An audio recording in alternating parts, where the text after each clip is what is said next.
오늘 누가복음 1장 26절로 38절 말씀을 통하여 하나님의 뜻 그리고 순종과 영광이라는 제목으로 말씀을 전하며 은혜를 함께 받고자 합니다. 참 감사한 것은 하나님께서 창세기 강해를 마치고 이제 로마서 강해를 시작하기 전에 로마서 강해를 들을 수 있는 귀가 열릴 수 있도록 대림절 기간을 주셔서 예수님에 대해서 넉넉하게 전할 수 있는 시간을 주셨다는 것이 너무 감사했습니다. 모든시 하나님의 은혜고 성령의 역사하심을 저는 믿습니다. 네. 교회 원력으로 이 땅에 오신 예수님을 기다리는 성탄절 4주 기간을 대림절이라 이렇게 부릅니다. 그 뜻은 기다림의 절기라는 뜻입니다. 죄인인 우리를 구원하시기 위하여 하나님이 인간이 되시어 이 땅에 오신 그 오심의 성탄절을 생각하며 기다림으로 보다 큰 은혜를 맛도록 하기 위해서였습니다. 오늘 본문은 우리가 잘 알고 있는 마리아를 통하여 예수님의 나심에 대한 말씀입니다. 이 말씀을 통하여 대림절 기간에 주시는 은혜가 남다를 줄 압니다. 본문이 이렇게 시작되고 있습니다. 26절 27절을 보겠습니다. 여섯째 달에 천사 가브리엘이 하나님의 보내심을 받아 갈릴리 나사렛이란 동네에 가서 다윗의 자손 요셉이라 하는 사람과 약혼한 처녀에게 이르니 그 처녀의 이름은 마리아라. 아멘. 아멘. 오늘 본문은 우리가 가볍게 봐서는 이 의미가 무엇인지 깨달아지지도 않고요. 그리고 피상적으로 예수님 이렇게 오셨는갑다 이런 정도의 지식으로 와닿지 이 말씀을 보면서 정말 놀랍다라고 가슴 쳐질 일은 절대 없습니다. 그렇기 때문에 이 말씀을 가볍게 1, 20분을 가지고 본다는 것은 정말 수박 거덕기에 밖에 되지 않는 말씀입니다. 오늘 이 말씀은 정말 은혜 중에 은혜고요. 복음 중에 복음의 말씀입니다. 이 말씀에 큰 은혜가 있기를 축복합니다. 아멘. 여기서 여섯째 달에란 앞의 5절로부터 25절에 나오는 내용에 아기를 가질 수 없었던 제사장 사가랴의 아내 엘리사벳이 천사 가브리엘이 전하여 준 대로 아기를 가진 즉 세례 요한을 가진 지가 6달이 되었을 때라는 의미의 말입니다. 그래서 오늘 본문 36절에 보면 보라 네 친척 엘리사벳도 늙어서 아들을 배었나니 본래 임신하지 못한다고 알려진 네가 이미 6달이 되었나니 이렇게 이야기를 하고 있는 것입니다. 앞서 세례 요한이 태어날 것을 엘리사벳의 남편 제사장 사가랴에게 전한 가브리엘 천사가 하나님의 보내심을 받아 다시금 갈릴리 지역 나사렛 동네에 사는 마리아에게 와서 소식을 전하고 있습니다. 갈릴리는 이스라엘 땅 중에서도 수백 년 동안 이방 땅처럼 가장 천대받는 사람들이 살던 가장 멸시받던 지역이었습니다. 나사렛은 바로 이리 천대받고 멸시받는 사람들이 살고 있는 나사렛 지역에도 지역 중에서도 보잘것없는 작은 시골 마을이 바로 나사렛이라는 것입니다. 그래서 요한복음 1장 46절에 보면 빌립이 친구 나다니엘을 찾아가 우리가 메시아를 만났는데 그 메시아는 바로 요셉의 아들 나사렛 예수라고 그렇게 말을 합니다.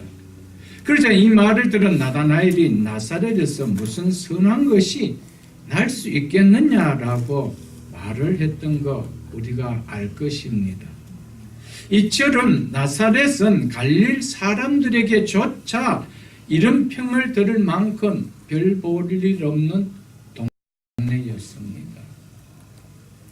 이런 나사렛에 천사 가브리엘이 찾아왔다는 사실입니다. 이유는 바로 이곳에 마리아라는 처녀가 살고 있기 때문입니다. 이 복음서를 기록한 누가는 이 마리아에 대하여 말하기를 다윗의 자손 요셉이라 하는 사람과 약혼한 처녀라고 강조하고 있음을 우리는 볼 수가 있습니다.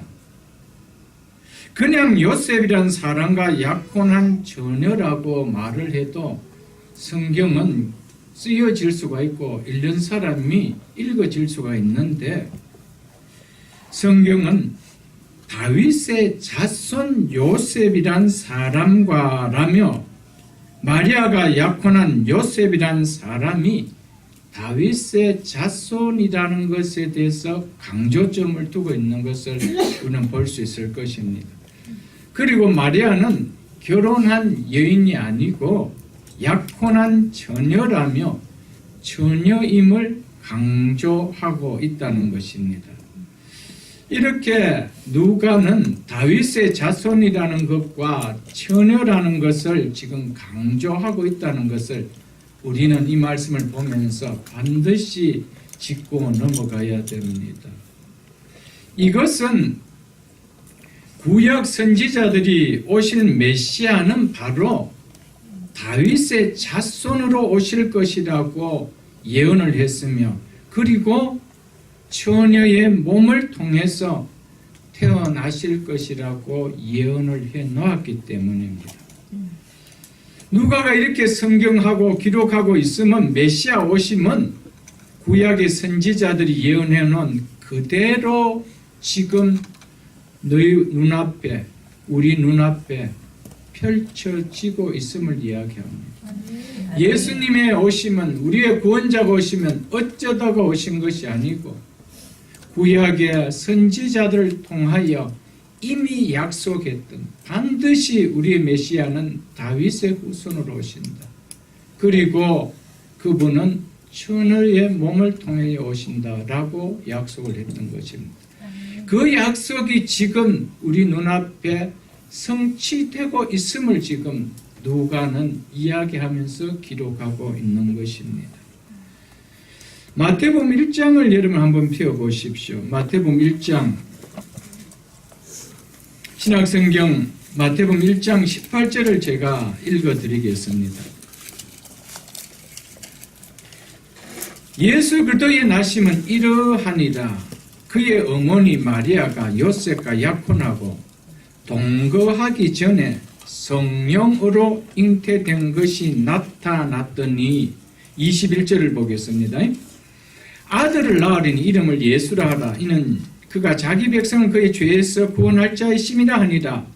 이 모든 일이 된 것은 처녀의 몸에서 성령으로 잉태하게 된 이 일,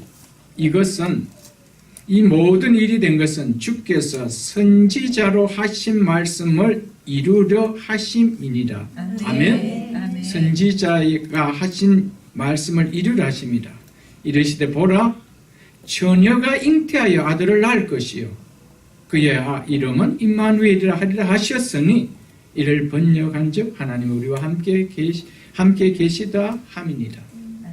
이렇게 선지자가 말씀하신 그대로 예수님의 나심은 처녀의 몸을 통해서 잉태된다라는 것을 이야기하고 있습니다. 그래서 오늘 본문 다시 돌아가서 31절과 33절을 보겠습니다. 오늘 제가 성경을 조금 찾습니다. 왜냐하면 이것은 그냥 피상적으로 제 혼자서 해도 되지만은 여러분들이 그렇게 와닿지 않을 것이고, 이미 아는데 혹 이렇게 할 수도 있기 때문에 성경을 조금 찾아서 우리의 눈으로 직접 확인하면서 좀 볼 수 있기를 바랍니다. 본문 31절로 33절에 그래서 이렇게 이야기하고 있습니다. 보라, 마리아를 향해서 이야기하죠. 천사가 네가 잉태하여 아들을 낳으리니 그 이름을 예수로 하라. 그가 큰 자가 되고 지극히 높으신 이의 아들이라 일컬어질 것이요 주 하나님께서 그 조상 다윗의 왕위를 그에게 주시리니 너에게서 태어날 그 아들에게 하나님께서 그 조상의 다윗의 왕위를 그에게 주신다라고 이야기하고 있습니다. 아멘. 영원히 야곱의 집을 왕으로 다스릴 것이며 그 나라가 무궁하리라. 이렇게 말씀하고 있는데 지금 가브리엘 천사가 마리아에게 이야기하고 있는 지금 31절로 33절 말씀은 사무엘하 7장 11절로 16절에 나오는 하나님께서 다윗에게 하신 언약의 내용의 부분입니다. 그 언약이 이제 다윗의 혈통에서 나게 될 메시아 예수를 통하여 성취되었음을 보여주고 있는 내용이죠. 우리가 이미 보았던 말씀이지만 창세기 49장을 한 번 더 보겠습니다. 창세기 49장, 구약성경 창세기 49장을 한번 펴보십시오.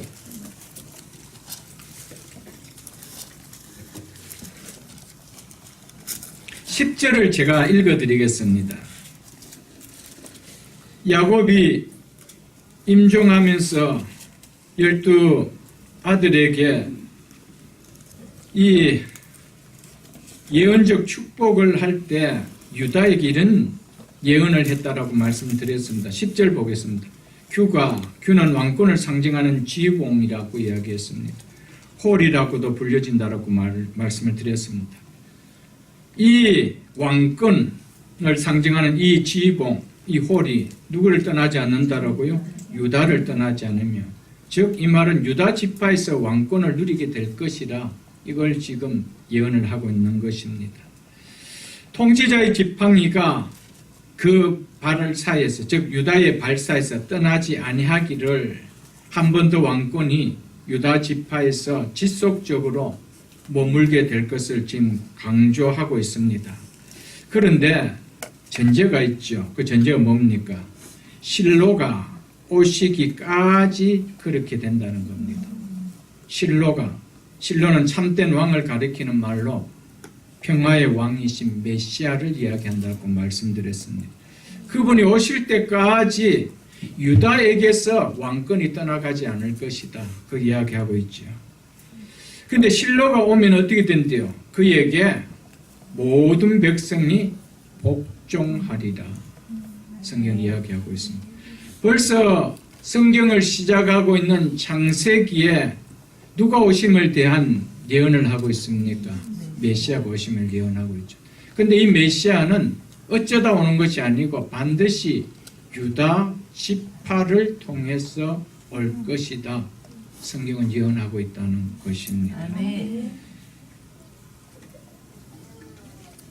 그렇기 때문에 유다 지파에서 이어지는 이 지상의 다윗 왕권은 결국 예수 그리스도의 그 영원한 왕권의 그림자로 비춰집니다. 왜냐하면 이 다윗의 왕권은 영원하리라고 언약을 했는데 다윗의 왕권은 영원하지 못했습니다. 그렇기 때문에 지상의 다윗의 왕권이 누구를 통하여 온전히 이루어지실 것인 것을 보여주죠. 그것이 실로라는 것이죠. 참 왕이신 메시아를 통해서 이루어진다는 것을 이야기하고 있습니다. 아멘. 한 군데 더 성경을 펴보겠습니다. 구약 이사야서 9장입니다. 이사야서 9장. 구약 성경 978쪽입니다. 구약 성경 978쪽입니다.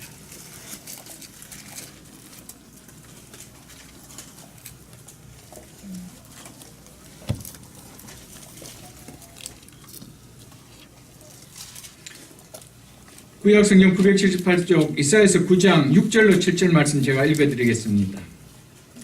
이는 한 아기가 우리에게 낳고 한 아들을 우리에게 주신 바 되었는데 이사야 선지자가 이 말씀을 이렇게 기록하고 있을 때는 예수님 오시기 전 700년 전입니다. 700년 전. 그런데 이 한 아기가 우리에게 낳고 우리에게 주신 바 되었다라고 과거 시제를 지금 쓰고 있습니다. 미래의 성취의 확실성을 가리킬 때 히브리 문법은 과거 시제를 씁니다. 이것은 기정사실임을 선포하고 있는 것이죠. 날 것이 아니라고 이미 낳는 것처럼 낳고 주어졌고 이렇게 이야기하고 있다는 것이죠.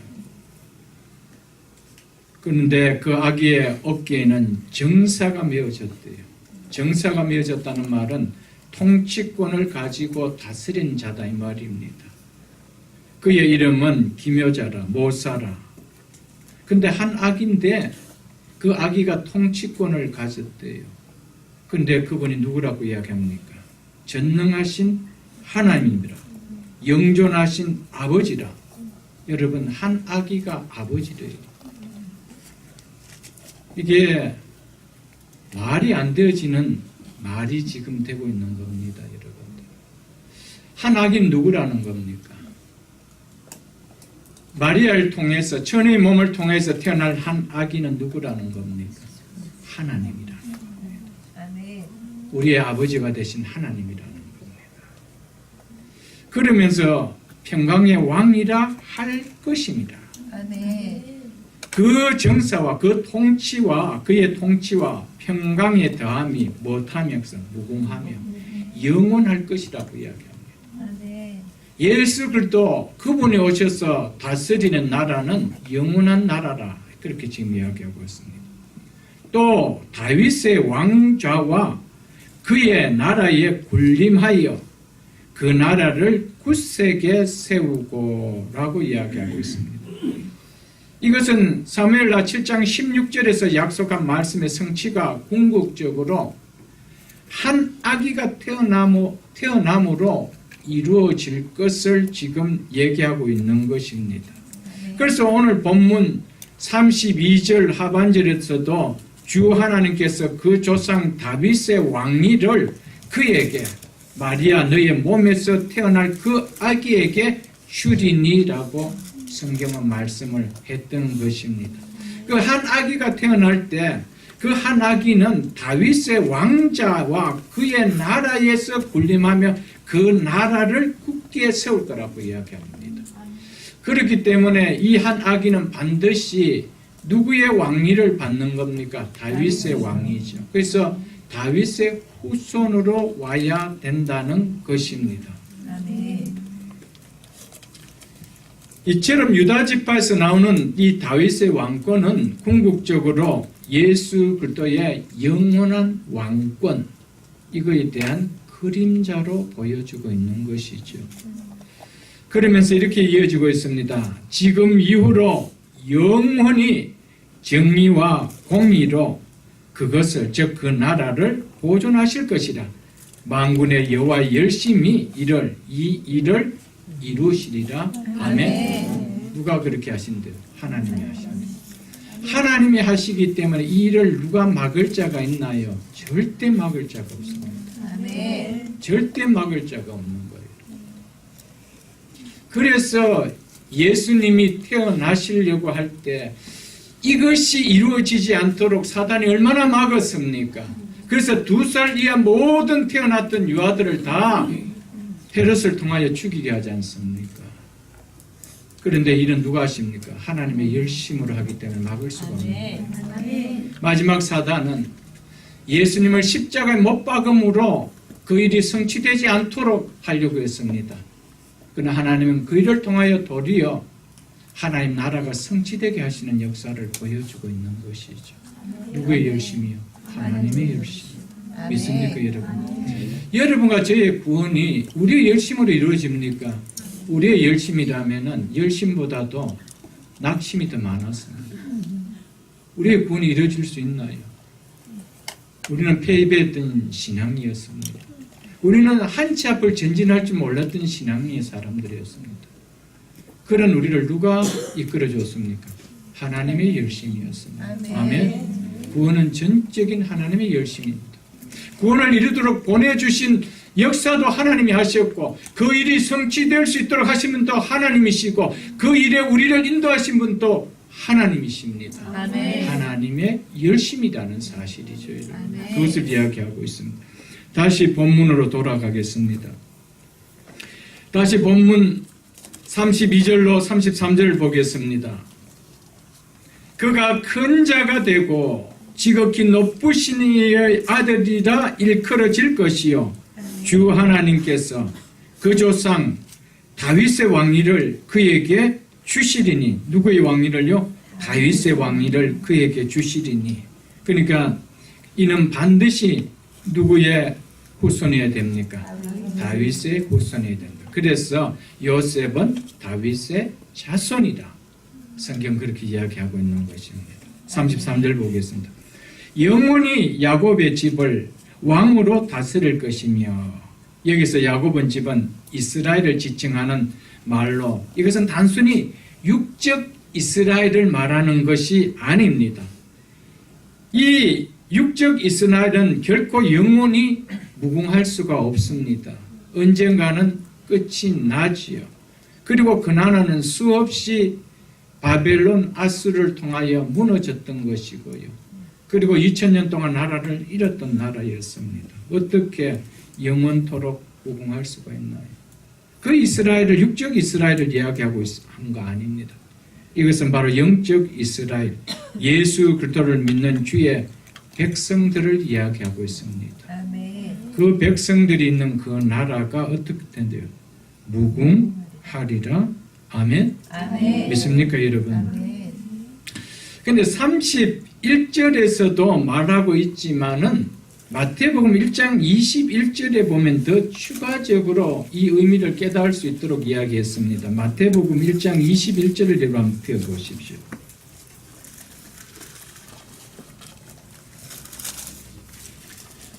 본문은 놓쳐서는 안 되고요. 일단 마태복음 1장 21절에 보면 우리가 잘 아는 말씀 이렇게 이야기하고 있습니다. 아들을 낳으린 이름을 예수라 하라.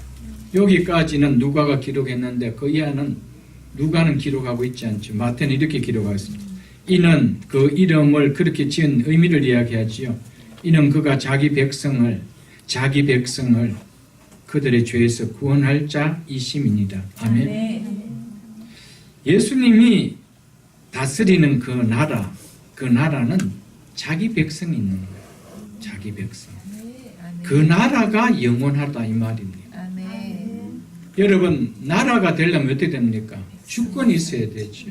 그 다음에 땅이 있어야 되고 백성이 있어야 되는 거예요. 여러분, 그 나라는 그의 백성들이 있는 거예요. 그래서 그의 백성을 구원하기 위해 오셨다는 거예요. 그래서 그 나라, 그의 백성들이 사는 그 나라는 어떻대요? 영원하리라. 영원하리라. 그래서 영원한 왕위를 내가 물려주겠다. 그것을 이야기하고 있는 것입니다.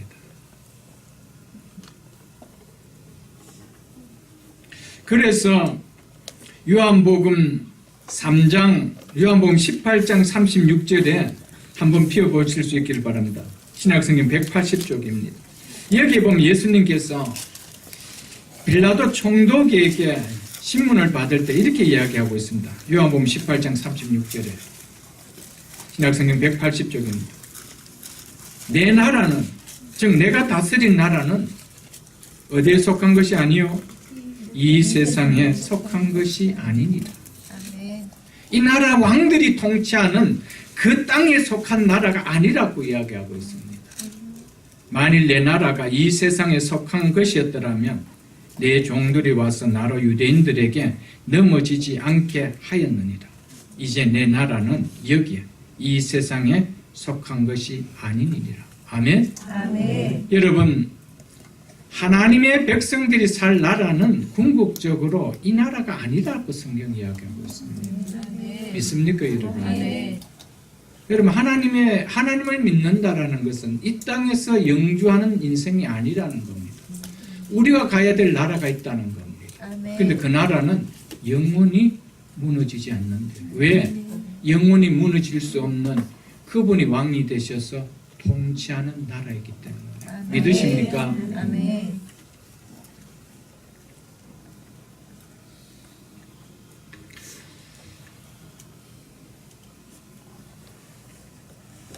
그래서 이 예수님께서 이 땅에 오신 계보가 구약에서 말씀하신 그대로 이루어졌음을 신약이 시작되는 마태복음을 열면은 보여주고 있습니다. 마태복음 다시 한번 1장을 여러분 한번 눈으로 확인할 수 있기를 바랍니다. 누가복음 마태복음 1장 1절을 제가 읽어드리겠습니다. 아브람과 다윗의 자손 예수 그리스도의 계보라. 이제 이 구약에서 말씀하신 그대로 이제 이루어졌음을 이야기하는데 어떻게 이루어졌다는 겁니까? 아브라함과 다윗의 자손 예수 그리스도의 계보라. 궁극적으로 창세기와 말라기까지 구약이 한 가지로 관통한 이야기는 뭡니까? 아브라함을 통해서, 아브라함의 후손을 통해서, 또 다윗의 후손을 통해서 반드시 우리의 구원자 메시아가 온다는 것이죠. 그 이야기를 하면서 아브라함과 다윗의 자손 예수 그리스도의 계보라. 아브라함이 이삭을 낳고 이삭은 야곱을 낳고 야곱은 유다와 그의 형제들 낳고 유다는 다말에게서 베레스와 세를 낳고 베레스는 헤스론을 낳고 헤스론은 람을 낳고 람은 아비나답을 낳고 아비나답은 나손을 낳고 나손은 살몬을 낳고 살몬은 라합에게서 보아스를 낳고 보아스는 루드에게서 오벳을 낳고 오벳은 이세를 낳고 이세는 누구를 낳았느냐? 결국 다윗까지 왔다라고 지금 이야기하고 있습니다. 그러면서 다윗은 우리아의 아내 솔로몬을 낳고 솔로몬은 르호보암을 낳고 그 다음 16절에 가서 야곱을 낳았는데 야곱은 마리아의 남편 누구를 낳았대요? 요셉을 낳았다. 지금 포커스는 누구에게 맞추고 있습니까? 요셉에게 맞추고 있는 거예요. 요셉을 왜 맞췄습니까? 요셉은 바로 다윗의 혈통으로 왔다라고 이야기하면서 다윗 혈통을 지금 이야기해 주려고 이야기하고 있는 것입니다. 요셉은 누구의 혈통에서 왔다고요? 다윗의 혈통에서 왔대요. 그래서 요셉을 낳았으니 마리아에게서 그리스도라 칭하는 예수가 나시니라. 마리아에게서 그리스도라 칭하는 예수가 나니라. 이것은 뒤에 제가 조금 더 설명을 다시 드리겠습니다. 그래서 이제 그 뒤에 20절을 보십시오. 마태복음 여전히 1장 20절에 보면 뭐라고 이야기합니까? 이 일을 생각할 때 주의 사자가 현명하여 이르되 누구의 자손 요셉아? 다윗의 자손 요셉아, 내 아내 마리아 데려오기를 무서워하지 말라. 그에게 잉태가 된 자는 성령으로 된 것이니라. 라고 이야기하면서 요셉이 꾸준하게 이 다윗의 후손이다. 이걸 지금 강조하고 있습니다. 예수님은 성령으로 잉태하셨기 때문에 당연히 요셉이 예수님의 아버지가 될 수가 없습니다. 어떤 Y 영색체도 주지를 못했기 때문에 아버지가 될 수가 없는 것이죠. 그러나 법적으로는 요셉이 예수님의 아버지가 되어집니다. 그래서 법적으로 예수님이 다윗의 자손으로 오심을 이야기합니다. 한번 생각해 보십시오. 진짜 혈통적으로 요셉이 예수님의 아버지가 되었다라면 예수님은 우리의 구원자가 될 수 있나요? 우리의 구원자가 될 수가 없습니다. 왜냐하면 요셉의 피가 흐르기 때문에. 요셉의 피가 흐른다는 것은 곧 아담 이후로 죄의 피가 흐르고 있다는 거예요. 그분은 절대 우리 구원자가 될 수가 없습니다. 그래서 법적인 다윗의 후손으로 왔다라는 이 법적인 것을 경고하기 위해서 다윗의 자손이라고 이야기하면서 요셉을 법적인 아버지로 세우고 있는 것입니다. 그래서 34절을 보십시오. 본문 34절을 보십시오. 천사의 말을 들은 마리아가 이렇게 이야기하죠. 나는 남자를 알지 못하니 처녀다 이 말이죠. 어찌 이런 일이 처녀가 아기를 낳을 수 있는 이 일이 일어날 수 있습니까? 라고 묻고 있는 것입니다. 이렇게 물었을 때 천사가 35절에서 뭐라고 대답하는지 보십시오. 천사가 대답하여 이르되 성령이 내게 임하시고 지극히 높으신 이의 능력이 너를 덮으시리니 이러므로 나실 바 즉 태어날 거룩하신 이는 누구시니라? 하나님의 아들이니라. 아멘. 아멘. 여러분, 이 땅에 어느 누구도 성령으로 태어난 자는 없습니다. 아버지와 엄마, 우리는 그렇게 해서 태어났습니다. 성령으로 태어났다는 것은 이분은 하나님이시다 이 말입니다. 아멘. 이것을 이야기하고 있는 것이죠. 태어날 아기는 거룩한 분이다 라고 하고 있지요. 이 말은 무슨 말입니까? 거룩한 분이다. 즉 이분에게는 죄가 없으신 분이다 라고 이야기하고 있는 것이죠. 죄가 없는 분은 누구라는 겁니까? 하나님밖에 없다는 겁니다. 그걸 지금 이야기하고 있는 것입니다. 이 땅에 의인은 없으니, 즉 죄가 없는 사람은 없으니 한 사람도 없다는 것이 성경이 이야기하는 진리죠. 진리입니다. 아담 후손 중에 죄가 없는 사람이 있습니까? 한 사람도 없습니다. 모든 사람이 다 죄를 범하였습니다. 의인은 없나니, 죄가 없는 자는 없나니 한 사람도 없다라고 성경은 선포하고 있습니다. 그러므로 예수님은 아담의 후손으로 오신 사람이 결코 아님을 드러내야 됩니다. 만일 아담의 후손으로 오셨다라면 예수님은 절대로 죄가 없으신 거룩한 분이 될 수가 없습니다. 그래서 태어날 아기는 거룩한 분으로 그 다음 붙이는 말이 뭡니까? 하나님의 아들입니다. 아멘. 아담의 후손과는 다르다. 이걸 지금 이야기하고 있는 것이죠. 우리를 구원하실 구원자는 반드시 죄가 없는 인간이어야 합니다. 우리와 동일하게 죄가 있는 사람이 죄인인 우리를 구원할 수는 없습니다. 그리고 인간이 범죄했으므로 다른 피조물인 짐승이나 천사가 우리의 죄를 속할 수 있는 대속물이나 속죄 제물이 될 수 있느냐? 절대 될 수 없다는 것입니다. 우리 죄인의 죄를 대신 지시고 우리를 구원해 주실 대속 제물이 되어 주실 분은 반드시 인간이어야 하는데 그분은 죄가 없는 분이어야 한다는 겁니다. 아멘.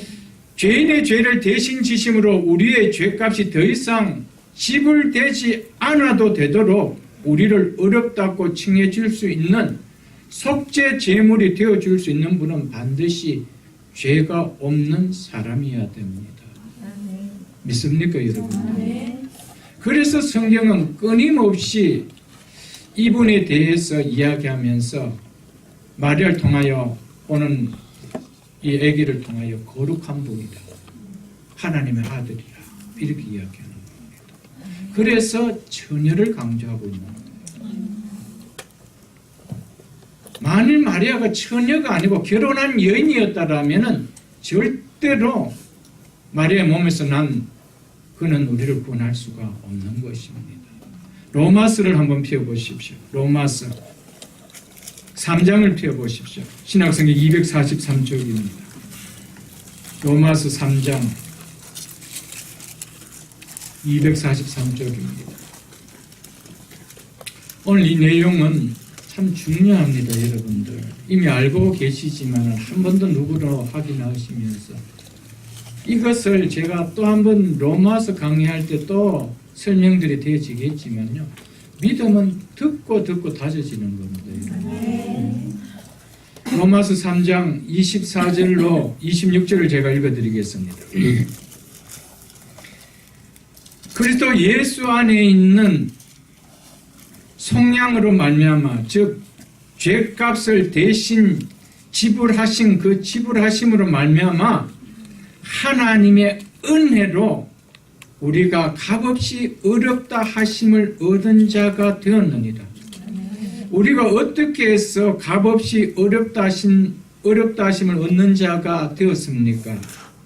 예수 그리스도께서 속량해 주셨기 때문에. 속량이라는 것은 죄값을 우리에게 지불하지 아니하고 당신 자신의 몸값으로 지불하고 우리를 구원해 주신 것을 이야기합니다. 그것으로 말미암아 우리를 어렵다 하심을 얻는 자가 되겠다라고 이야기한 것입니다. 25절 보겠습니다.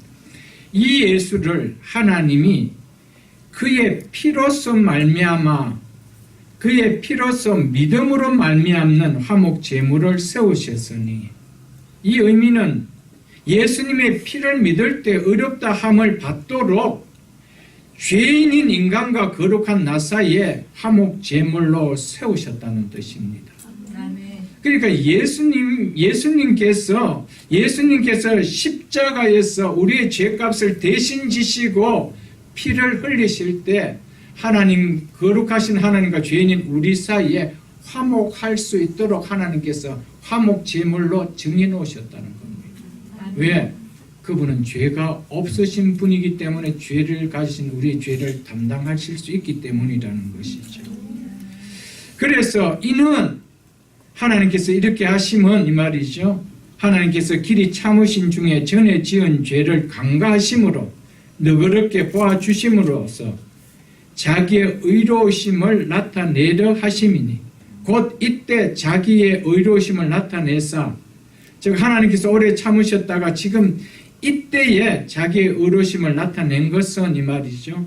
자기도 의로우시고 또한 그 예수를 믿는 자를 뭐 하려 하십니다? 의롭다 하려 하시기. 아멘. 아멘. 여러분, 예수님을 왜 이 땅에 보내셨는가? 그런데 예수님을 이 땅에 보내실 때 왜 우리 생각에는 전설 같은 이야기, 신화 같은 이야기를 해서 사람들이 안 믿어지던 그런 일을 통하여 우리에게 이야기하고 있을까? 하나님께서 우리를 구원하실 수 있는 방법은, 우리를 의롭게 할 수 있는 방법은 이 방법 외에는 하나님에게서 나올 수 있는 방법이 없었기 때문이었습니다. 다른 방법이 있다면 하나님께서 이 방법을 쓰실 이유가 있나요? 절대 없습니다. 그래서 여기 말씀 보면은 이때에 자기의 의로움을 나타내사, 이렇게 자기의 의로움을 나타낸대요. 이게 무슨 이야기냐면은 죄인을 가지고 나는 죄가 없다라고 해준다라면 하나님의 의는 사라진다는 것이죠. 그분은 하나님이 될 수가 없다라는 것이죠. 왜? 공의가 무너져 버리기 때문에. 죄인은 반드시 죄값을 치러야 돼. 이게 하나님의 공의거든요. 그런데 죄인인 우리를 사랑한다라고 하고 너 죄 지었자면 그래 죄 없다는 해주고 구원시켜줄게 한다면 그분의 의가 안 나타나는 것이죠. 그분의 의로움이 나타나려면 죄인인 우리의 죄값을 누군가 담당을 해야 된다는 거예요. 그런데 그분은 자기의 죄가 아닌 죄가 없이 그 죄를 덮어줄 수 있을 때 그 죄값을 덮어주시는 걸로 보고 내가 죄값을 받았다라고 난 할 수 있다는 겁니다. 그래서 이걸 통하여 하나님은 당신의 의를 드러냈다는 것이죠. 이 말은 다시 말해서 하나님 당신이 하나님인 것을 드러냈다라는 겁니다. 공의롭다라는 것이죠. 우리는 공의롭지 못한 일이 너무 많이 벌어지고 있지 않습니까? 그래서 한국 사회에서 지금 사법부가 개혁되고 있는 일들이 막 벌어지고 있잖아요, 여러분. 공의가 없는 거예요, 여러분. 하나님은 그러지 않다는 것입니다. 하나님은 절대로 그러실 수가 없다라는 것이죠, 여러분.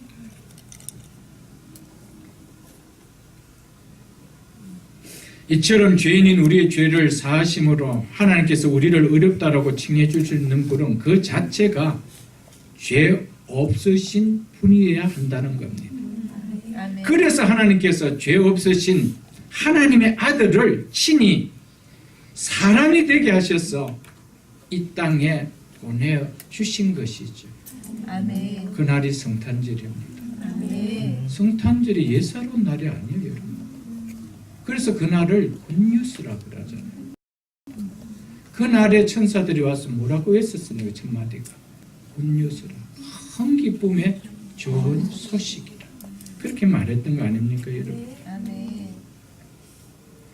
그러므로 하나님은 죄가 없으신 그대로 사람이 되어 오실 수가 있는 길은 먼저 사람이 되셔야 하므로 사람의 몸에서 사람으로 태어나셔야 됩니다. 사람으로 짱 하고 나타나시면 안 됩니다. 그분은 완전한 사람으로 태어나셔야 됩니다. 그렇기 때문에 사람의 몸을 빌려 10달을 채우고 사람으로 탄생하셔야 됩니다. 믿습니까, 여러분? 그래서 누가복음 다음 장에 보면은 해산한 때가 이름에 이렇게 나옵니다. 무슨 이야기입니까? 이제 10달이 되었다는 말입니다. 사람의 방법으로 완전한 사람으로 오셨다, 이것을 이야기하고 있습니다. 그리고 죄의 피가 조금 더 섞여서 안 되므로 반드시 사람으로 오시되 죄가 없는 처녀의 몸을 빌려 오셔야 된다는 겁니다. 그러면 우리는 이렇게 이야기할 수 있습니다. 마리아는 죄가 없습니까? 죄가 있죠. 그래서 캐톨릭에는 마리아는 무죄수를 주장합니다. 마리아가 죄가 있다라면 어떻게 예수님이 죄가 없을 수 있는 이렇게 나온 것이죠. 여러분, 마리아 여전히 예수님의 피 공로를 의지하고 구원받아야 될 죄인입니다. 믿습니까, 여러분?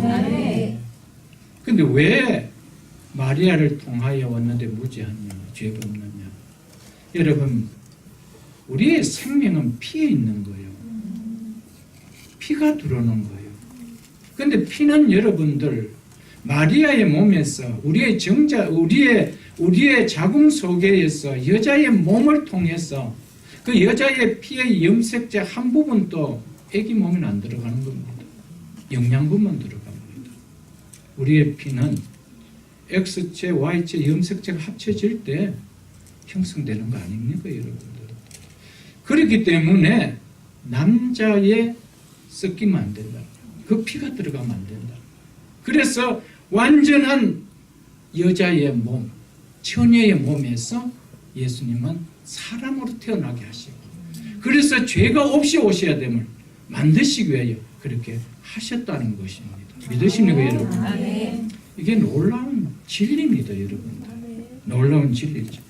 그렇기 때문에 사람을 만드신 하나님은요, 사람의 이 생체를 모든 것을 다 알고 계시는 거예요.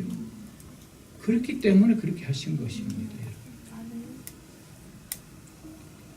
그래서 요한 1서 3장을 여러분 한번 펴보겠습니다. 요한 1서 3장.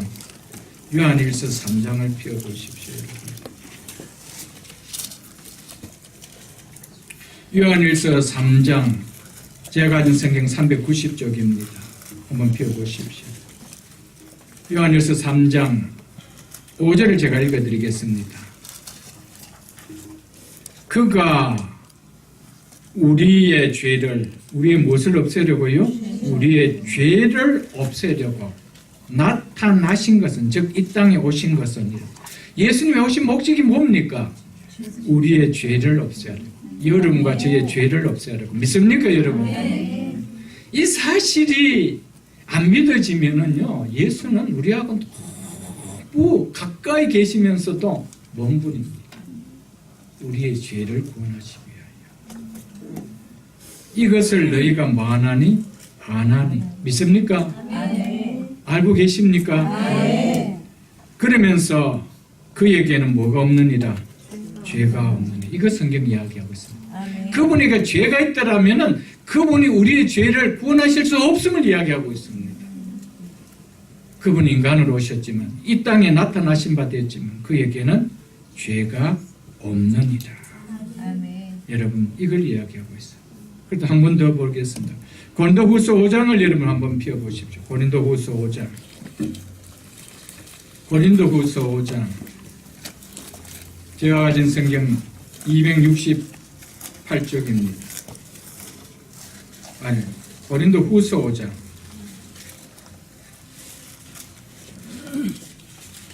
291쪽입니다. 291쪽. 291쪽. 고린도후서 5장 21절을 제가 읽어드리겠습니다. 하나님이 죄를 알지도 못하신 이를, 이분 누구십니까? 예수 그리스도 아닙니까? 죄를 알지도 못합니다. 왜? 죄가 없으시기 때문에 죄 자체를 알지 못하는 거예요. 우리는 왜 죄를 압니까? 우리 속에 죄의 인자가 있기 때문에 죄를 아는 겁니다. 하나님이 죄를 알지도 못하신 이를 예수 그리스도를 우리를 대신하여 죄로 삼으신 것은, 즉 죄를 짊어지게 하신 것은 이 말이죠. 누구의 죄를? 우리의 죄를. 그래서 우리를 대신하여 이렇게 이야기하죠. 그렇게 한 이유가 뭐래요? 우리로 하여금 그 안에서, 예수 그리스도 안에서 하나님의 의가 되게 하죠. 하나님 우리를 향해서 의롭다 해줄 수 있도록 아멘. 하게 하심이니라. 믿습니까? 하나님께서 우리를 통하여, 여러분과 저를 통하여 의롭다 해주는 길은 한 길밖에 없습니다. 죄가 없으신 예수님께서 여러분과 저의 죄를 대신 지시기 위하여 십자가를 지시고 갔다는 그 사실을 내가 받아들이는 겁니다. 믿습니까, 여러분들? 예수님의 오심은 이것을 이루기 위하여, 여러분과 저를 의롭다 해주시기 위하여 오셨습니다. 아멘. 이 날이 얼마나 기쁩니까? 그런데 의롭다 해주신 이 날에 세상 사람 물론이지만 믿는 사람도 죄를 더 많이 짓는 날이 이 날입니다. 그렇지 않아요, 여러분? 무엇을 몰라서 그렇습니다. 복음을 몰라서, 말씀을 몰라서. 말씀을 알면 이날 우리를 어렵다 하게 해주신 이 날에 우리가 어찌 세상적으로 죄를 더 짓는 일을 범할 수가 있겠어요, 여러분들?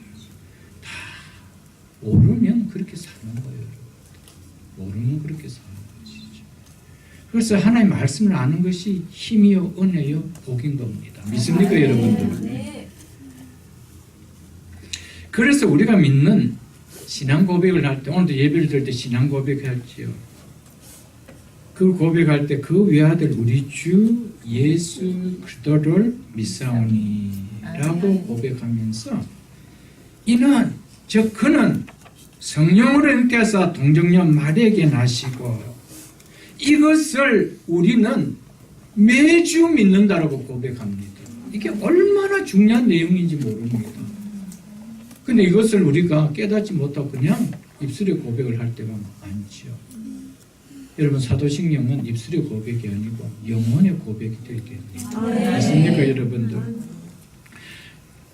우리가 믿는 믿음을 사도신경으로 고백하는 이 믿음의 내용의 핵심이 무엇인지 아십니까? 그 외아들 우리 주 예수 그리스도를 믿사오니, 이겁니다. 아멘. 우리는 누구를 믿습니까?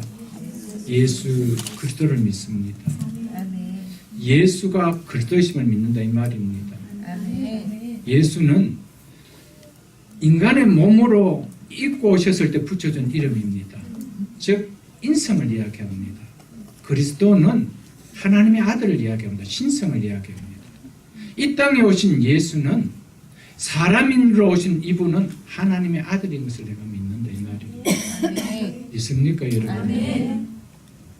그런데 이 예수 그리스도를 믿는다라고 하는 믿음의 내용의 첫 번째 내용이 무엇이며 우리는 그 내용을 믿는다라고 이야기하고 있습니까? 이는 그는 성령으로 잉태하사, 믿습니까? 아멘. 성령으로 잉태했다는 것은 그분은 하나님의 아들이다, 이 말입니다. 우리 이 땅의 사람들 가운데 누가 성령으로 잉태한 사람이 있습니까? 아무도 없는 거예요, 여러분. 성령으로 잉태했다는 것은 그분은 하나님의 아들이다. 그래서 우리 주 예수 그리스도를 믿사오니 이는, 그는 성령으로 잉태하신 분이다, 이걸 믿는다는 거예요. 믿습니까? 그렇기 때문에 그 다음 그분은 동정녀 마리아에게 나시고라고 이야기합니다. 하나님의 아들이 동정녀 마리아에게 나시는 무엇이 되었다는 겁니까? 사람이 되었다는 거예요. 이것을 우리가 믿는다는 것이 예수 그리스도를 믿사오며, 이 고백입니다, 여러분들. 우리가 이 고백을 깨닫지 못하고 고백할 때는 그냥 고백이요, 읽는 거요, 암송이요. 그러나 이 진리를 깨닫고 이 교리를 깨닫고 고백할 때는 이 고백은 감동입니다. 신앙 고백입니다. 말 그대로 신앙 고백입니다. 영혼을 울리는 고백이죠, 여러분들. 믿습니까? 그렇기 때문에 동정녀 마리아에게 나신 이분은 사람으로 오셨다는 겁니다. 성령으로 잉태하기 때문에 가능했던 것이요. 그렇기 때문에 그분에게는 뭐가 없다는 겁니까? 죄가 없다라는 거. 이거 우리가 믿는 것입니다. 믿습니까, 여러분? 죄가 없기 때문에 그분은 우리의 뭐가 되실 수가 있습니까? 구원자가 될 수 있죠. 그래서 너에게서 날 아들이 나는데 그 이름을 예수라 지어라. 예수라 지어라. 그 이름의 뜻이 뭐예요? 자기 백성을 그들의 죄에서 구원할 자십니다. 구원자는 이 말이에요. 그렇기 때문에 그분은 구원자라는 이름이 붙여줘도 손색이 없는 분이라 이 말이라는 것이죠. 이게 얼마나 진리예요. 진리죠. 그래서 마태복음 1장을 여러분 펴보십시오. 마태복음 1장. 마태복음 1장 15절로 16절 말씀 제가 읽어드리겠습니다. 엘리웃은 엘르아사를 낳고 엘르아사는 맏단을 낳고 맏단은 야곱을 낳고 야곱은 마리아의 남편 요셉을 낳았으니 마리아에게서 그리스도라 칭하는 즉 하나님의 아들이라 칭하는 누가 나셨느니라? 믿습니까 여러분? 성경은 마리아에게서 낳는 분은 누구라고 이야기합니다. 하나님의 아들이라. 그분은 그리스도라. 그리스도라 칭하는 하나님의 아들이라 칭하는 예수가 하십니다. 사도행전 3장을 한번 펴보겠습니다. 사도행전 3장.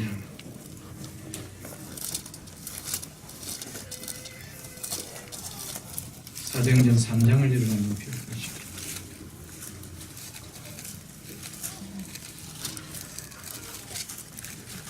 사도행전 3장 391쪽이죠. 사도행전 3장 20절을 제가 읽어드리겠습니다. 20절. 또 주께서 너희를 위하여 예정하신 그리스도 곧 예수를 보내시리라. 그리스도 곧 예수를 보내시리니 그리스도 하나님 곧 예수 사람이 되어 보내신다 이 말입니다. 여러분 이 땅에 오신 예수님은 하나님이십니다. 그래서 태초에 예수님을 가리켜서 태초에 말씀이 계십니다. 이 말씀이 하나님과 함께 하셨습니다. 이 말씀은 곧 하나님이시니라 라고 고백합니다. 이분은 하나님이십니다. 성경 이것을 끊임없이 이야기합니다. 5장 42절도 펴주죠. 고대 사도행전 5장 42절. 그래서 초대교회 사도들의 전한 복음의 핵심이 무엇인지를 이야기하고 있습니다. 이 핵심을 우리가 믿지 못하면은요, 우리의 신앙도 여러분들 굳건할 수가 없는 거예요. 그렇기 때문에 사도들이 처음 오순절 교회가 세워지면서 전했던 복음의 핵심은 바로 이거였습니다. 사도행전 5장 42절에 사도들이 즉 그들이 날마다 성전에 있든지 집에 있든지 예수는 그리스도라고 가르치고 전도하기를 뭐하지 아니했다? 그치지 아니했다. 예수가 그리스도심을 전했다는 거예요. 예수가 바로 이 땅에 육신의 몸을 입고 십자가에 죽으신 그분이 바로 누구라는 거예요? 하나님이라는 거예요. 하나님의 아들이다. 이것이 성경은 이야기하고 있습니다.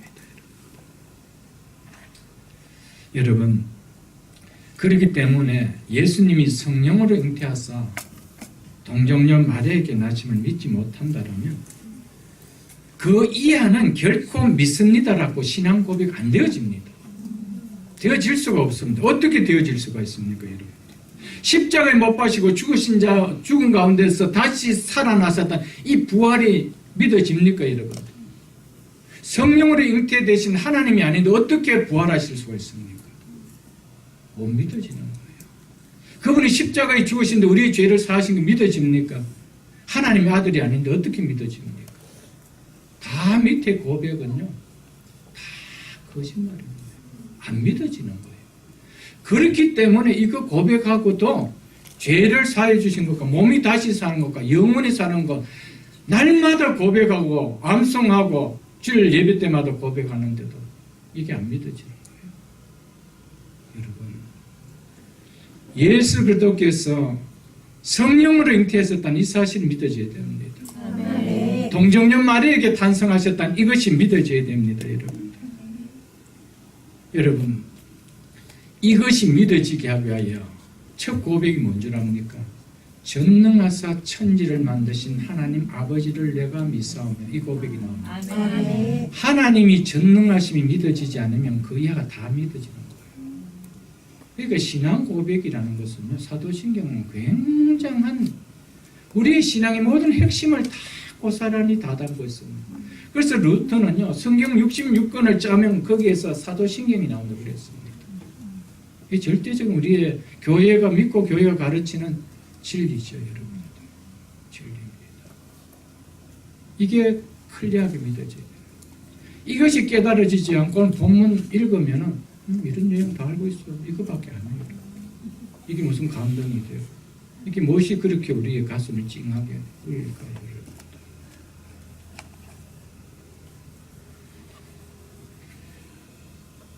예수께서 성령으로 동정녀에게서 나심을 믿지 못하면 죄인인 우리를 구원하러 오신 예수님은 결코 하나님의 아들이심이 믿어질 수가 없습니다.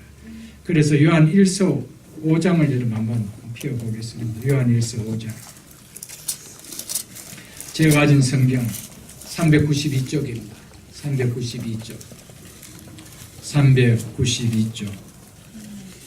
요한 1서 5장 1절을 제가 읽어드리겠습니다. 아주 중요한 이야기입니다. 그래서 사도 요한은 이렇게 이야기하고 있습니다. 더 나아가서 하나님 말씀이 이렇게 기록되어 있습니다. 예수께서 누구이심을 믿는 자마다 예수께서 하나님의 아들이심을 믿는 자마다 하나님께로부터 난 자니 즉 하나님의 자녀가 된다 이 말입니다. 아멘. 이 정도로 중요하게 이야기하고 있습니다. 예수가 누구이심을요?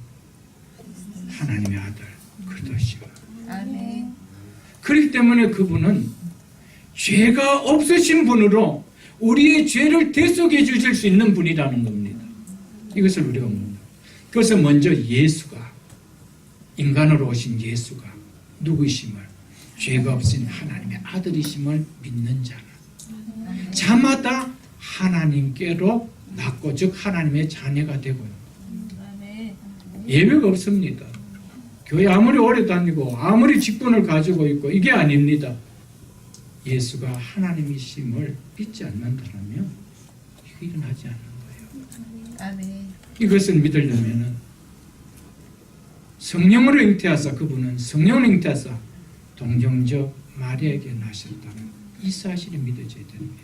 아멘. 이것을 이야기하기 위해서 오늘 누가는 본문을 이렇게 기록해 보았습니다.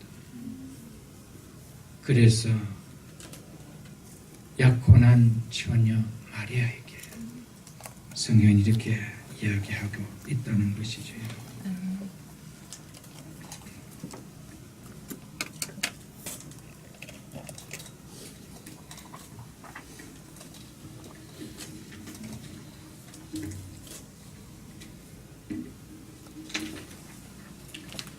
여러분 이 사실이 정말 예수가 그리스도이심을 믿어질 때 사도신경의 마지막 하이라이트인 이 고백이 감동으로 옵니다.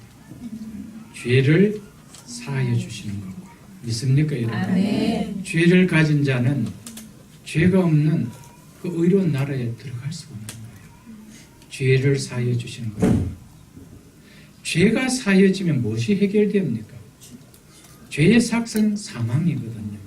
죽음의 문제가 해결되는 겁니다. 그렇기 때문에 몸이 다시 사는 것과 어떻게 사는 것을 믿사오며 영원히 사는 것을 믿사오며 믿습니까 여러분들? 이게 우리의 믿음의 하이라이트입니다. 이게 어디에서 출발하느냐? 이는 우리 주 예수 그리스도를 믿사오며 이는 그분은 성령으로 잉태하사 동정녀 마리아에게 나시고 이게 클리어하게 믿어져요. 이게 클리어하게 믿어져야 나머지 부분이 해결이 되죠. 여러분 교회 안에 다니는데요. 나 예수님 십자가에 죽은 것을 믿습니다. 우리 죄를 사해 죽은 믿는데 동정녀 마리아에게서 탄생했다는 부분이 있습니다. 상당수가 있습니다. 왜 그런 줄 압니까?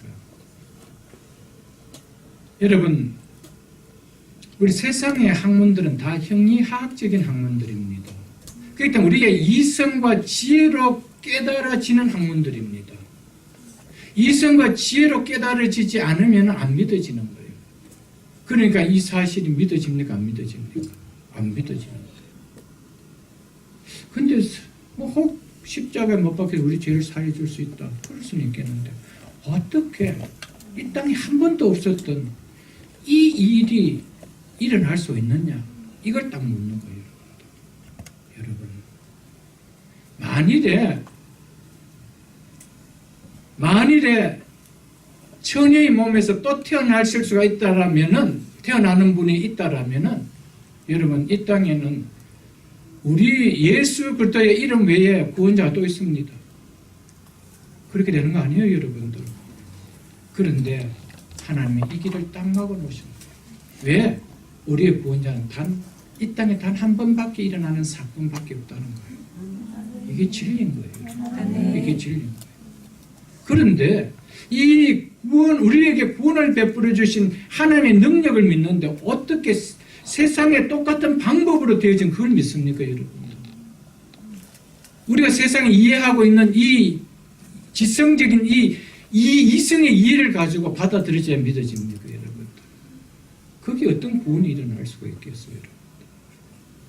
그런데 이것이 믿어진다는 것은 또한 놀랍죠.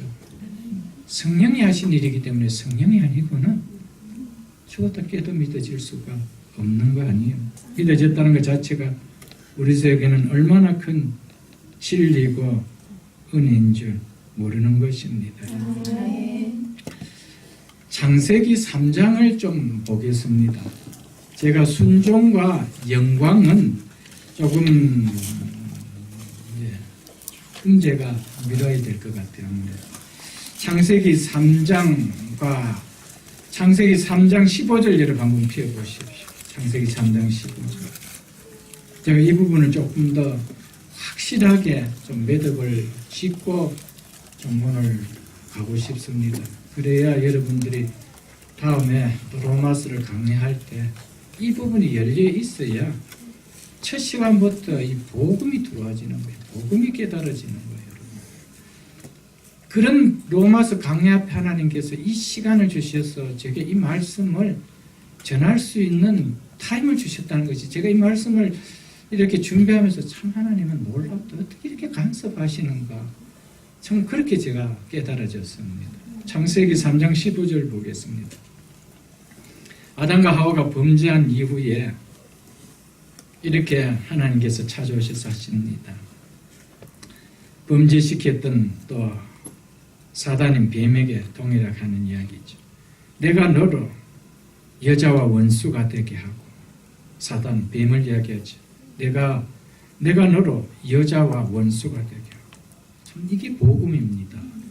왜냐하면 이 여자 이브 하와 누구하고 한편이었습니까? 사단하고 한편이었기 때문에 그거 먹었습니다. 그런데 여자가 이제 너와 원수가 된대요. 이게 복음이란 말이에요. 여러분, 여러분과 저는 누구의 소속에 속한 자입니까? 사단에 속한 자였습니다. 그런 우리를 사단의 원수가 되는 편으로 하나님 우리를 불러주셨고, 이게 복음입니다. 그 창세기는 시작부터가 복음을 이야기하고 있는 거예요. 복음을 이야기하고. 내가 너로 이 사단을 향하여 여자와 원수가 된다. 전에 한편 아니었나? 그래서 너가 그 여자를 한편으로 꿰어서 하나님이 되게 했다고 속였을 때 그 말을 들었던 자가 아니었나? 이제 원수가 되게 하겠다. 누구의 능력으로? 하나님의 능력으로. 믿습니까, 여러분들? 이게 복음이에요, 여러분. 원수가 되게 하고, 내 후손도 여자의 후손과 원수가 되게 하리니 여자의 후손은 네 머리를 상하게 할 것이요, 너는 그의 발꿈치를 상하게 할 것이라.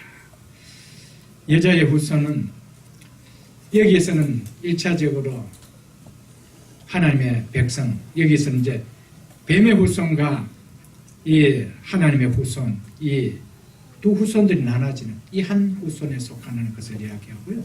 궁극적으로는 여자의 후손 누굴 이야기합니까? 예수 그들을 이야기하죠. 사단의 머리를 상하게 할, 완전히 부숴버릴, 그러니까 사단의 권세를 무너뜨릴 그 일을 누가 하십니까? 예수. 어디였어요? 십자가에서. 그래서 그 발꿈치를 너는 상하게 하는 것밖에 하는데, 근데 도리어 그 발꿈치를 상하게 한 그것이 네 머리를 상하게 될 것이라는 선포지요. 여러분, 여자의 후손으로 오신다고 성경 이야기하고 있습니다. 그런데요, 창세기는 딱 4장만 넘어서면은요, 전부 다 아기는 여자가 낳는데요, 다 남자가 낳았다라고 기록하고 있습니다. 어디 하나에 여자가 누구를 낳았다는 성경 기록이 있습니까? 구약기를 봤을 때 없습니다. 다 누가 누웠습니까? 셋이 아벨을 낳고 이렇게 나온 거예요. 다 누가 누구를 낳고, 아브라함이 이삭을 낳고. 언제 아브라함이 낳았습니까? 사라가 낳았죠. 그런데 성경은 아브라함이 낳았대. 이삭이 누구를 낳았대? 야곱을 낳았대. 리브가가 낳았는데, 여러분, 성경은 이렇게 기록하고 있습니다. 왜 그럴까요? 여자의 후손을 이야기하고 싶었어요. 근데 성경에 유독 이제 여자가 낳는데요, 마리아에게 낳았다. 이거 포커스 맞추는 거예요. 이거 이야기하는 거예요, 성경은. 믿습니까, 여러분?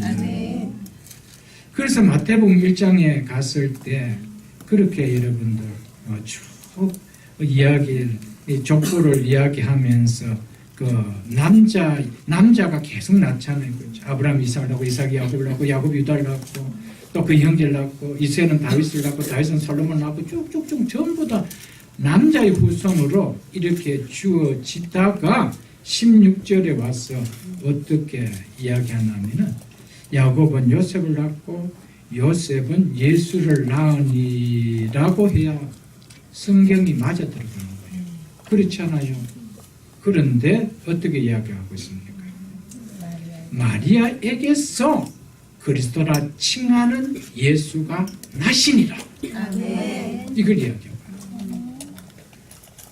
이게 진리라는 거예요. 이게. 그러니까 하나님의 구원 계획은 한치의 오차 없이 정확하게 누구를 통하여 오신다는 겁니까?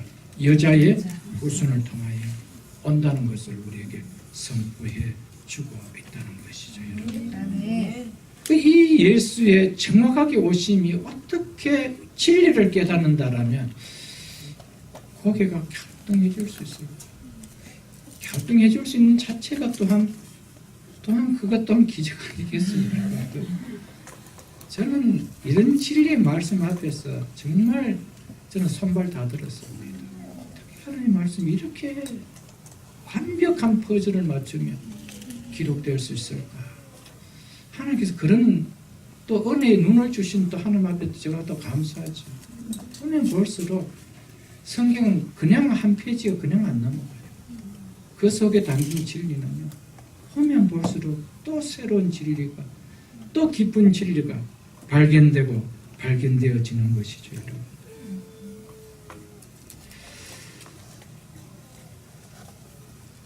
그리스도라 칭하는 예수를 누가 낳았다고 이야기합니까? 요셉이 낳았대요. 마리아가 낳았다는 겁니다. 바로 예수님은 남자의 후손이 아닌 여자의 후손으로 왔습니다. 성경은 클리어하게 우리에게 말해주고 있습니다. 바로 에덴 동산에서 말씀하신 여자의 후손이 바로 누구라는 겁니까? 예수 그리스도. 이분인 것을 벌써 성경은 시작하면서 복음을 전하고 있는 거예요. 복음의 메시지를 전해주고 있다는 겁니다. 그래서 다시 여러분 한번 펴보십시오.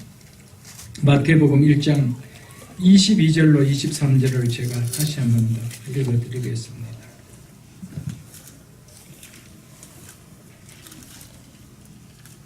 마태복음 1장 22절로 23절 제가 다시 읽어드리겠습니다. 이 모든 일이 된 것은 주께서 선지자로, 즉 이사야 선지자로 하신 말씀을 이루려 하심이니 이르시되 보라, 누가 잉타하여 아들을 낳을 것이요 믿습니까? 아멘. 천하는 사람을 인간을 놓을 수가 없습니다. 근데 처녀가 아들을 낳았대요. 무엇이 이루어지게 하기 위해서? 여자의 후손으로 엄을 이루게 하기 위해서. 그래서 처녀가 잉태하여 아들을 낳을 것이요. 그 이름을 임마누엘이라 하리라. 아멘. 임마누엘이라. 임마누엘 뜻이 뭐라고 그 밑에 나왔습니까?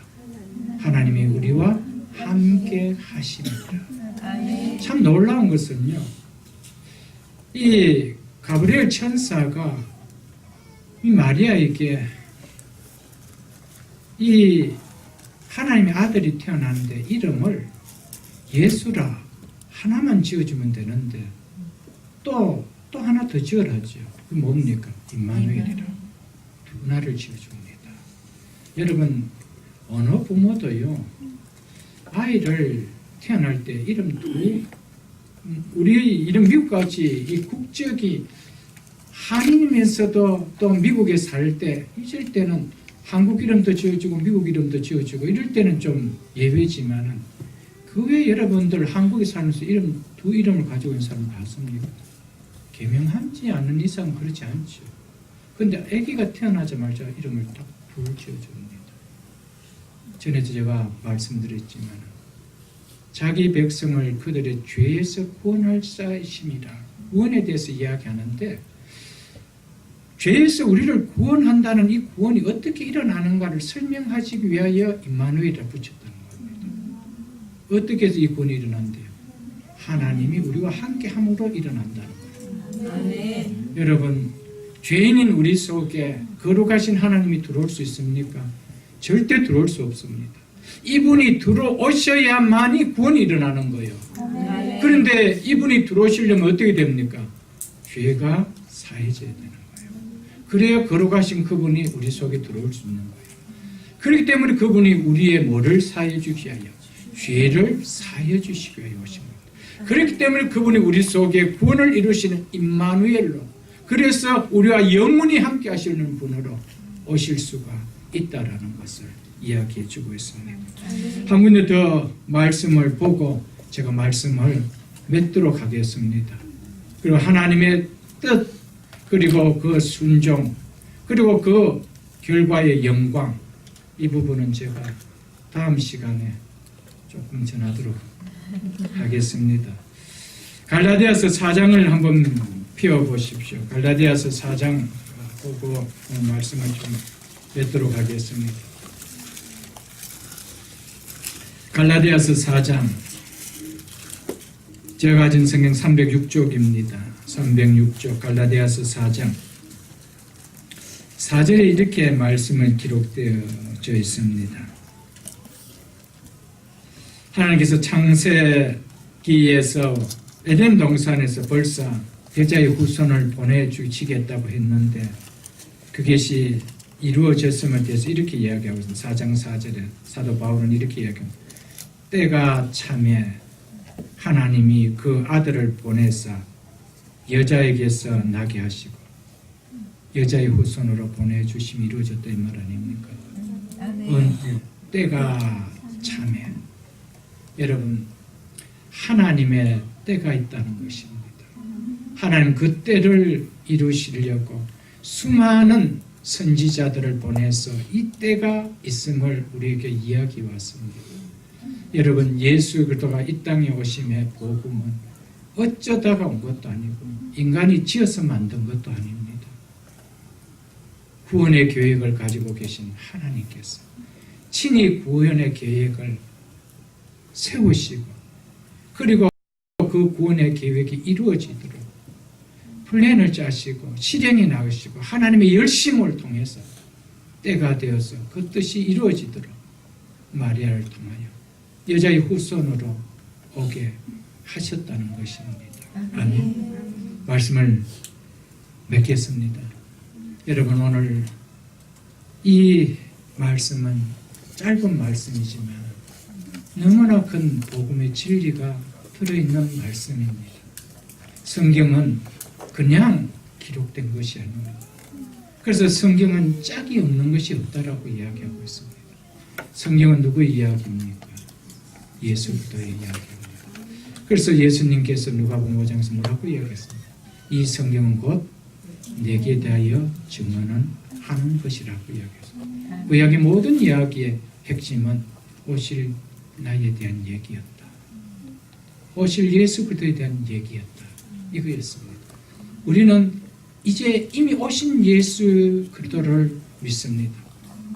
수없이 선지자를 통하여 오실 예수 그리스도에 대하여 얘기하셨다라면 예수님께서 그 뜻을 이루고 승천하실 때 제자들에게 너희가 보는 모습 이대로 내가 다시 오시겠다고 약속했습니다. 그러면은 사도들의 가르침 거짓말이겠습니까? 다시 이루어지겠습니까? 반드시 이루어집니다. 아멘. 이것을 믿습니다. 아멘. 교회는 사도들의 가르친 사도성을 본받고 있는 것입니다. 사도의 가르침을 받지 않는다면 그건 교회가 아니라고 말씀을 드렸습니다. 이 대림절은 궁극적으로 오신 그 오심의 예수를 기다리시면은 우리는 장차 오실 재림의 예수를 또한 기다림이 대림절입니다. 이 대림절을 통하여 내 구원이 너무나도 더 견고하게 확신하게 이루어질 뿐 아니라 오실 예수 그리스도를 하여 완전한 구원을 기다리는 우리에게 그 아름다운 은혜의 절기가 될 수 있기를 주의 이름으로 축복합니다. 주신 말씀 생각하면서 이 시간 한번 잠시 기도하겠습니다. 여러분